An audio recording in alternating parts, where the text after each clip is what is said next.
دنیا کے بڑے بڑے جو سالار ہیں ان کے افواج کے، ان سے میں ملا تو ان سے میں نے پوچھا کہ تمہارے نزدیک سب سے اہم کام کون سا ہے؟ تو اکثر سالار مجھے یہ کہتے تھے کہ دنیا کی افواج ہمارے قبضے میں ہیں، لیکن ہم یہ چاہتے ہیں کہ ہم گفتگو کریں تو مجمع گفتگو کے ذریعے سے کنٹرول میں کر لیں۔ اب گفتگو یہ ایک ایسی چیز ہے، جملہ ایک ایسی چیز ہے، بیان ایک ایسی چیز ہے کہ جو وقتی طور پہ بعض دفعہ ان من البیان لسحرا اپنے سامعین پہ ایک جادو کی سی کیفیت طاری کر دیتی ہے، اور خطیب پورے مجمع کو اپنی مٹھی میں وہ بند کر لیتا ہے۔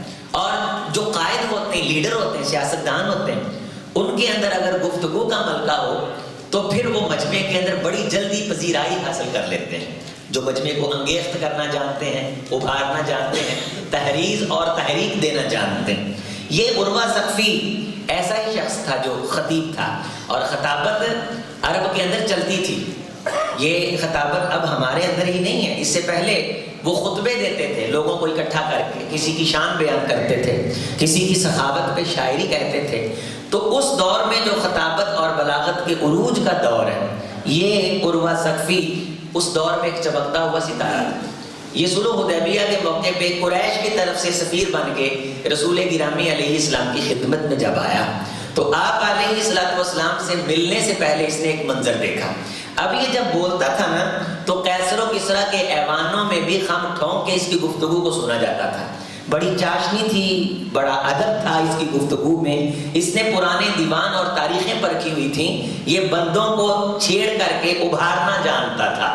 اب اس نے دنیا پھیری تھی، قیصر و کسریٰ کے ایوانوں میں بھی یہ سفیر بن کے گیا تھا، اور یہاں بھی صلح حدیبیہ کے موقع پہ صحابہ کرام اللہ کے رسول صلی اللہ علیہ وسلم کے ساتھ کسی بلڈنگ کوٹھی بنگلے کے اندر نہیں بلکہ ایک میدان کے اندر بیٹھے ہوئے ہیں جہاں صرف ایک درخت کا سایہ۔ اب جب یہ وہاں آتا ہے تو دیکھتا ہے کہ رسول رحمت علیہ السلام کو پسینہ آتا ہے، تو صحابہ کرام اپنے ہاتھوں سے اس پسینے کو صاف کرتے ہیں۔ اسی دوران نماز کا وقت ہو جاتا ہے، رسالت مآب علیہ السلام نماز کی تیاری کے لیے پانی منگواتے ہیں، اور حضرت ابوبکر صدیق رضی اللہ تعالیٰ عنہ حضرت رسول اللہ صلی اللہ علیہ وسلم کے وضو کے اہتمام کے لیے ہمہ وقت تیاری رکھتے تھے۔ حضرت ابوبکر صدیق رضی اللہ تعالیٰ عنہ کے پاس چمڑے کا ایک لوٹا ہوتا تھا۔ ہجرت کے موقع پہ بھی حضرت ابوبکر صدیق رضی اللہ تعالیٰ عنہ فرماتے ہیں کہ میں نے وہ لوٹا اپنے پاس رکھا تھا، اور جہاں کہیں سے مجھے محسوس ہوتا کہ پانی مل سکتا ہے میں پانی اس میں سٹاک کر لیتا تھا کہ کسی لمحے بھی اللہ کے رسول صلی اللہ علیہ وسلم کو وضو کی ضرورت پڑ سکتی۔ تو آپ علیہ السلام کو اس حدیبیہ کے میدان میں جب وضو کروانے کی تیاری کی گئی تو عروہ ثقفی اپنی آنکھوں سے دیکھتا ہے کہ جو پانی کائنات کے امام کے جسم کو مس کر لیتا ہے، صحابہ اسے زمین پہ نہیں جانے دیتے، اسے ہاتھوں پہ اٹھا لیتے ہیں۔ اسی دوران رحمت کائنات علیہ السلام دفع البزاق اپنا لب پھینکتے ہیں، بخاری شریف کے یہ جملے ہیں۔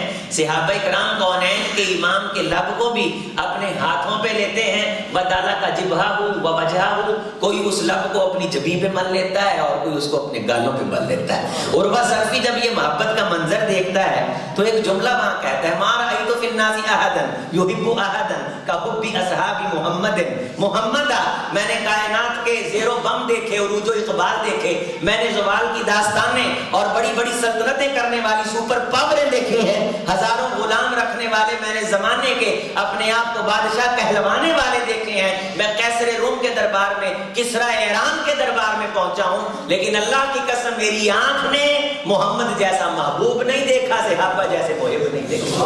مَا رَأَيْتُ فِي النَّاسِ أَحَدًا يُحِبُّ أَحَدًا كَحُبِّ أَصْحَابِ مُحَمَّدٍ مُحَمَّدًا۔ یہ جملہ آپ اس جملے میں بار بار سنیں گے، اسے یاد کیجئے، آپ کے ایمان کی چاشنی اور لذت کا یہ ذریعہ بنے گا۔ مَا رَأَيْتُ فِي النَّاسِ أَحَدًا يُحِبُّ أَحَدًا كَحُبِّ أَصْحَابِ محمد محمدہ، میں وہ گفتگو کرنے والا شخص ہوں کہ سونے کی کرسی پہ بیٹھا وقت کا بادشاہ کھڑا ہو کر کے میرا کلام سن کے تخت سے نیچے اتر آتا تھا۔ آج محمد رسول اللہ صلی اللہ علیہ وسلم کے غلاموں کی غلامی کے منظر نے میری سیٹی گم کر دی،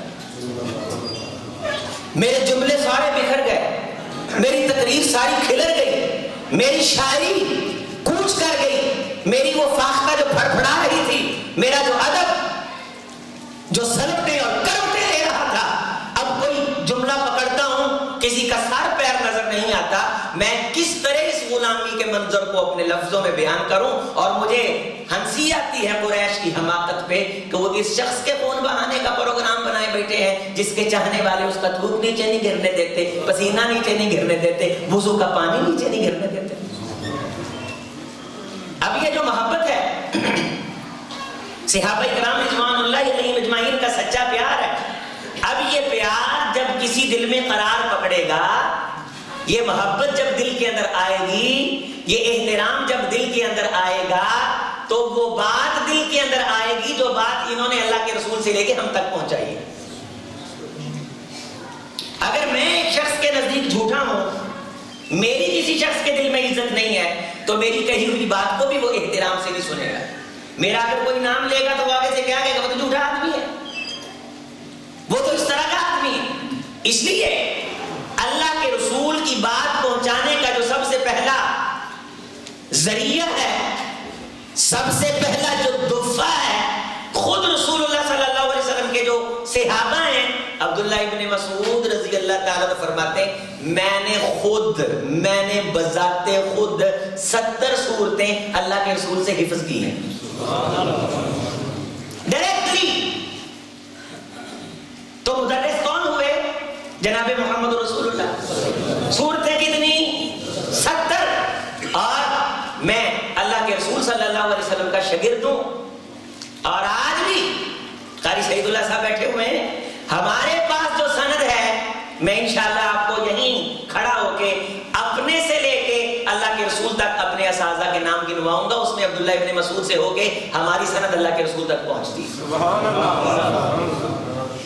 ہم کٹی ہوئی پتنگ نہیں ہے، ہماری سند ہے، ہمیں یاد ہے، ہمیں پتہ ہے۔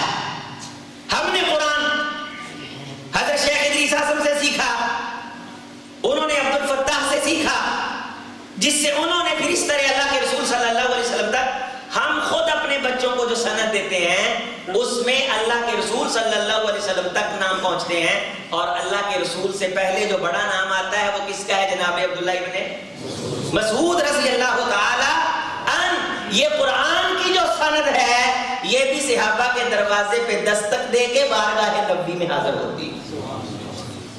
پروٹوکول صحابہ طے کریں گے۔ ان نفوس سے محبت کرنا، نئی نسل کو ان کی خدمات کے بارے آگاہ کرنا، ممبر و محراب میں ان کی صداقت کو بیان کر کے نئی نسل کے شکوک و شبہات کو دور کرنا، پورے دین کو محفوظ کرنے کی ایک کوشش ہے، پورے دین پہ اعتماد بحال کرنے کا ایک عمل ہے۔ اول اور یہ عبداللہ ابن مسعود رضی اللہ تعالی عنہ جو اتنی بڑی پرسنالٹی ہیں، یہ کس کی دعوت پہ اسلام لائے ہیں؟ ان کو پیسے کس نے دیے ہیں اپنے مالک کو دینے کے لیے؟ وہ ہیں حضرت ابوبکر صدیق رضی اللہ تعالی عنہ۔ آپ حضرت بلال رضی اللہ تعالیٰ عنہ کو جانتے ہیں، حضرت بلال رضی اللہ تعالیٰ عنہ کو امیہ سے آزاد کروانے میں حضرت ابوبکر صدیق رضی اللہ تعالیٰ عنہ نے ایک بہت بڑا خوب روح غلام بھی اسے دیا جو بے دین تھا، 40 اوقیہ سونا بھی اسے دیا، اور یہ ہزاروں اس وقت کے درہم بنتے ہیں جو حضرت ابوبکر صدیق رضی اللہ تعالیٰ عنہ نے حضرت بلال رضی اللہ تعالیٰ عنہ کو آزاد کروانے کے لیے گئے۔ زنیرہ کا نام آپ نے سنا، یہ لونڈی تھی، ان کی نظر چلی گئی، اور ایک دن ابو جہل کہنے لگا کہ تو بڑی مسلمان ہے، تو مسلمان ہوئی تو عزا اور لات نے تجھے نظر سے محروم کر دیا۔ کہا اللہ پہلے میری ذات کا مسئلہ تھا، اب اس نے لات اور عزا کو درمیان میں لا کھڑا کیا ہے، میں تجھے تیری عزت کا واسطہ دے کے کہتی ہوں مجھے تیرے نام پہ زد برداشت نہیں، اعتراض برداشت نہیں، میری نظر واپس پلٹا۔ صحابہ کرام فرماتے ہیں یک لخت اللہ نے اس کی نظر واپس پلٹائی۔ اسی سیدہ زنیرہ کو حضرت ابوبکر صدیق رضی اللہ تعالیٰ عنہ نے آزاد کروایا۔ سیدہ سمیہ کا آپ نے نام سنا، ان کے لیے خدمات ابوبکر صدیق رضی اللہ تعالیٰ عنہ کی۔ عامر ابن فہیرہ کا نام آپ نے سنا پچھلے سے پچھلے جمعہ میں، حضرت ابوبکر صدیق رضی اللہ تعالیٰ عنہ نے آزاد کروایا۔ تو یہ جملہ سمجھ آتا ہے، ما نفعنی مال ما نفعنی مال ابی بکر، لوگوں مجھ محمد صلی اللہ علیہ وسلم کو کسی کے مال نے اتنا نفع نہیں دیا جتنا نفع محمد کو صدیق کے مال نے دیا رضی اللہ تعالیٰ عنہ۔ لوگوں غور سے کائنات نے دو شخصیات کے بارے عظیم الشان خطبہ ارشاد فرمایا، مردوں میں سے سیدنا صدیق اکبر کے بارے اور عورتوں میں سے حضرت سیدہ خدیجہ رضی اللہ تعالی عنہا کے بارے۔ فَهَلْ أَنْتُمْ تَارِكُ لِي فِيَّ، او لوگوں کیا میری خاطر تم صدیق رضی اللہ تعالیٰ عنہ کو قبول نہیں کر سکتے، ان کی عظمت کا اعتراف نہیں کر سکتے؟ اور اگر تمہیں کہیں اعتراض ہو تو اپنے جملے کو واپس نہیں لے سکتے کہ صدیق کا مقام اللہ کے رسول کی نظر میں بہت بڑا ہے۔ تم سبھی میری تکذیب کر رہے تھے، صدیق نے میری تصدیق کی۔ ہر شخص نے اسلام لانے سے پہلے کچھ نہ کچھ تردد کیا، بغیر تردد کے اگر مجھے کسی نے مانا تو وہ صدیق کی ذات ہے۔ صدیق نے مجھے مال سے سپورٹ کیا، آل اولاد سے سپورٹ کیا، اور یہی خطبہ اپنے سیدہ خدیجہ کے بارے ایک دن سیدہ عائشہ رضی اللہ تعالی عنہا نے جب کہا، اے اللہ کے رسول کون سی وہ خوبی ہے جو میرے اندر نہیں خدیجہ کے اندر تھی؟ فرمایا خدیجہ خدیجہ ہی تھی۔ صدقتنی خدیجہ ما کذبنی الناس، جب لوگ میری تکذیب کر رہے تھے خدیجہ میری تصدیق کر رہی تھی، اور جب لوگ آبانی خدیجہ فتحرمنی الناس، جب لوگ مجھے محروم کر رہے تھے خدیجہ اپنا مال نچھاور کر رہی تھی۔ میرے نکاح سے پہلے خدیجہ کے خیموں کی تنابیں سونے کے کھونٹوں سے باندھی جاتی تھیں۔ میں نے دیکھا ہے کہ خدیجہ نے اسلام ایمان اور مجھے قبول کر کے سب کچھ میرے قدموں پہ نچھاور کیا، اور وہ ٹوٹے پیالوں میں کھانا کھایا کرتی تھی۔ میں نے صدیق کو دیکھا ہے، صدیق رضی اللہ تعالیٰ جیسے میں نے پچھلے جمعے میں آپ کے سامنے رکھا، بہت بڑے وزیر تھے، اور حضرت ابوبکر صدیق رضی اللہ تعالیٰ عنہ کا کپڑے کا بزنس تھا، اور یہ مکے کے بڑے معروف تاجر تھے کپڑے کے، اور یہ کپڑے کی تجارت اپنے امیر المومنین ہونے تک کرتے رہے۔ جب امیر المومنین بنے اور پہلے دن اپنے لوگوں کے لیے معاملات سنبھالنے سدھارنے کے لیے آئے، اس وقت بھی حضرت ابوبکر صدیق رضی اللہ تعالیٰ عنہ کے پاس کپڑوں کے کچھ تھان تھے کہ امیر المومنین اپنی تجارت کر کے کھائے گا۔ حضرت عمر فاروق رضی اللہ تعالیٰ عنہ نے کہا، امیر المومنین اگر آپ کپڑے کے کام کو ٹائم دیں گے تو امت کو کون دیکھے گا؟ امت کو کون دیکھے گا؟ آپ کپڑے کے کار کو بس بینڈ اپ کر دیں، جتنا اللہ نے چلا دیا آپ نے کما لیا، اسلام پہ لگا دیا، اب یہ عمر عزیز کا ایک ایک لمحہ محمد رسول اللہ کی امت کے لیے وقف کر دیں۔ امت کے لیے دیا گیا ٹائم اپنی تجارت سے کاٹ کے اس لیے تجارت ختم کر دی کہ میری تجارت سے کہیں امت کے معاملات ڈسٹرب نہ ہو جائیں، اور پھر کبھی نہ بلائی، کبھی نہ بلا کر کے کہا کہ پھر میرا تم شاہ روزہ مقرر کرو، روزینہ مقرر کرو، مشاہرہ مقرر کرو۔ ایک عام مدینے کا سب سے ایک غریب قسم کا جو مزدور وظیفہ لیتا ہے، امیر المومنین کا اتنا وظیفہ مقرر کیا جائے۔ یہ جو امیر المومنین کرنے کی باتیں کرتے ہیں، بننے کی باتیں کرتے ہیں، او خدا را ان سے آپ جان چھڑائیں۔ او میرے عزیز، نہ نون نہ جنون، رب کی دھرتی پہ رب کا قانون آپ نے سب کو دیکھ لیا، سب نے راوارہ چھوڑا ہوگا پاکستان کو۔ یہ امیر المومنین ہے، دو یتیم بچیوں کی بکری کو چوتا ہے، دھوتا ہے، اس کا دودھ ہوتا ہے، بچیاں بیٹھی بات کر رہی ہیں کہ ابوبکر صدیق امیر المومنین بن گئے ہیں، اب امیر المومنین ہمیں کہاں یاد رکھیں گے؟ یہ باتیں ہو رہی تھیں، دروازے پہ دستک ہوئی، دروازہ کھلا تو امیر المومنین باہر کھڑے ہوئے تھے۔ کہا امیر المومنین اپنے فرض منصبی سے غافل نہیں ہو سکتا، تم یتیم ہو، میں تمہارا خیال نہیں کروں گا تو اور کون خیال کرے؟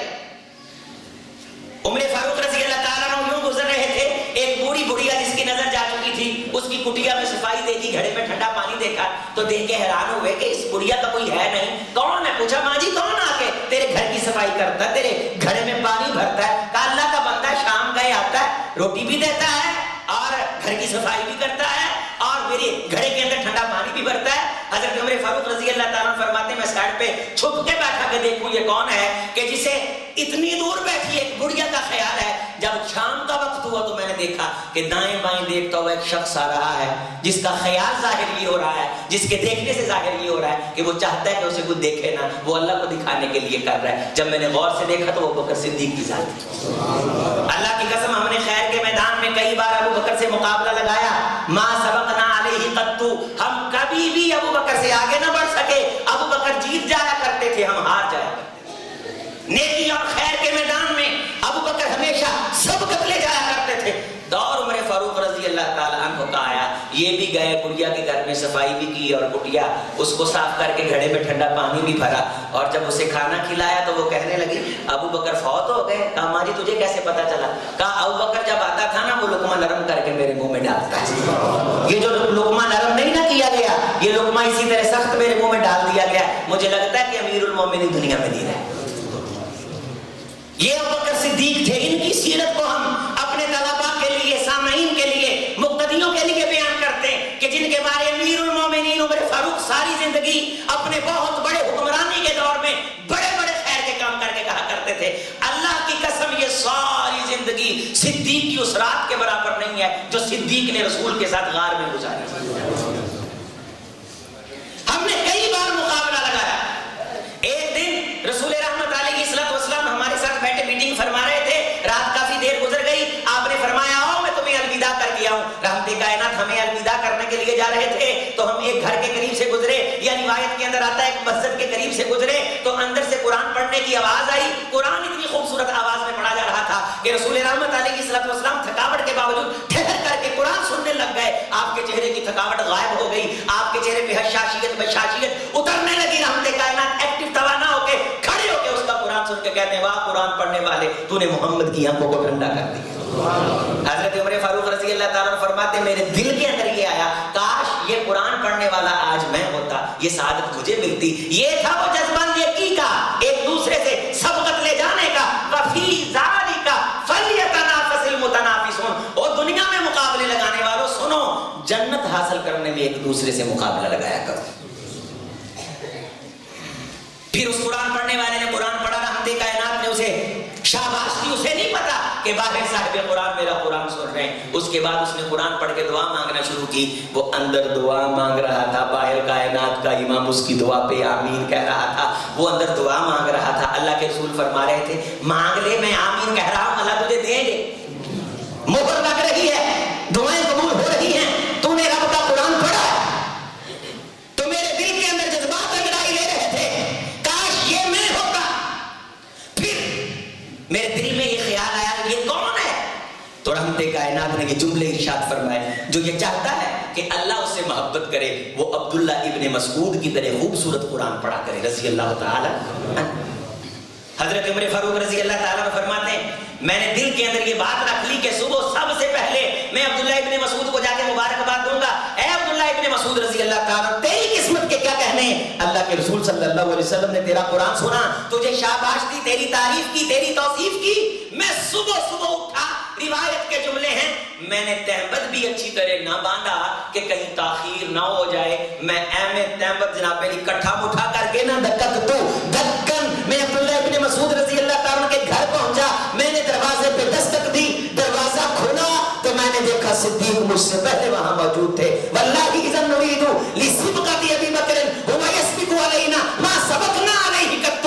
اللہ کی قسم ہم نے جب بھی صدیق سے مقابلہ لگایا صدیق جیت جایا کرتے تھے ہم ہار جایا کرتے تھے. صدیق بننا اللہ سے صدیقیت مانگنا اس کا مطلب یہ ہے اللہ نیکی کے کام میں مجھے پہل کرنے کی توفیق دے دے. اللہ مجھے نیکی کے کام کے لیے قبول کر لے. میں نے دیکھا کہ صدیق مجھ سے پہلے وہاں بیٹھے ہوئے عبداللہ ابن مسعود رضی اللہ تعالیٰ عنہ کو مبارکباد دینے کے لیے. اب یہ عبداللہ ابن مسعود رضی اللہ تعالیٰ عنہ فرماتے ہیں اللہ کی قسم ہم سب کو اللہ نے عزت دی اسلام کی وجہ سے. ہم سب کو اللہ نے عزت دی اسلام کی وجہ سے اور اسلام کو اللہ نے عزت دی عمر ابن خطاب کی وجہ سے. یہ عبداللہ ابن مسعود رضی اللہ تعالیٰ عنہ جس شخصیت کو اسلام کی عزت کی وجہ قرار دے رہے ہیں یہی شخصیت یہ دعا مانگ رہی ہے کاش عبداللہ ابن مسعود کی جگہ میں ہوتا. اس کا مطلب ہے شرف نیکی کو حاصل ہے. اکرام نیکی کو حاصل ہے. عزت اللہ کے رسول کی فرما برداری کو حاصل ہے. من بطا بہ نسب لم یسرع بہ. فرمایا کہ جس بندے کے من بطا بہ نسب جس بندے کے عمل نے من بطا بہ عمل لم یسرع بہ نسب حسب نسب نے اسے پیچھا کر دیا نیا وہ ایسے زوم چیریا کہ میں چودھریاں میں بٹاواں. جس بندے کے نسب نے اسے پیچھے کر دیا اس کا عمل کل قیامت کے دن اسے آگے جس کا عمل قیامت کے دن اس کی وہ سطوت اور اس کی وہ عزت اور اس کی وہ توقیر اس کا وہ خاندان کل قیامت کے دن اسے آگے نہیں کر سکے گا. جس کے عمل نے اسے پیچھے کر دیا, جس کی محنت نے اسے پیچھے کر دیا, دنیا میں محنت نہ کی اور اسی زوم میں مارا گیا کہ میں بڑا ہوں, میری شان بڑی ہے, میرا قوم قبیلہ اور میری عظمت. رحمت کائنات علیہ السلام نے فرمایا لم یسرع بہ نسبہ, قیامت کے دن جو عمل کی وجہ سے پیچھے رہ گیا اپنی ذات کی وجہ سے آگے نہیں بڑھ سکے. صحابہ کرام رضوان اللہ علیہ مجمعین, نیکی کا مقابلہ, نیکی کا جذبہ صادقہ, اللہ کے رسول صلی اللہ علیہ وسلم کے فرمودات کی تکمیل, آپ علیہ السلام کے فرمودات کی حفاظت, اس کے لیے یہ اتنی بڑی کلاس تھی کہ انہیں کسی چیز کی فکر نہیں تھی.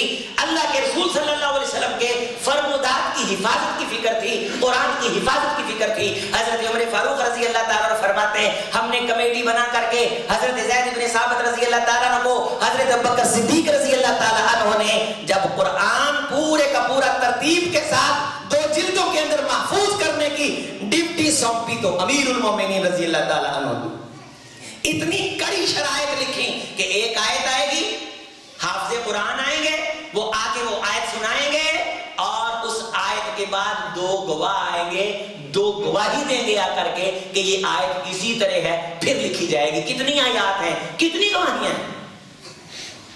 ہم نے تو یہ یاد کر رکھا ہے 6666, یہ جملہ صحیح نہیں ہے, اتنی آیات نہیں ہے. اس کے بارے ذرا غور کیجئے, دیکھیے, کچھ بھی خود بھی تدبر کیا کیجئے. ہم ہر چیز پکی پکائی کھانے کے قائل ہو گئے.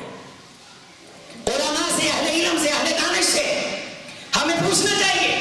ایک آیت قرآن میں رہ گئی جس کو ایک قاری صاحب نے لکھوایا اور اس کے 2 گواہ نہیں مل رہے تھے, اس کا ایک گواہ تھا. حضرت ابوبکر صدیق رضی اللہ تعالیٰ عنہ نے فرمایا یہ قرآن مجید کی تصنیف, یہاں کہتے ہیں کہ 10 پارے آگے پیچھے ہو گئے. او اللہ کے بندے, ہم جیسے فقیروں کے سامنے تم زیر زبر آگے پیچھے نہیں کرتے.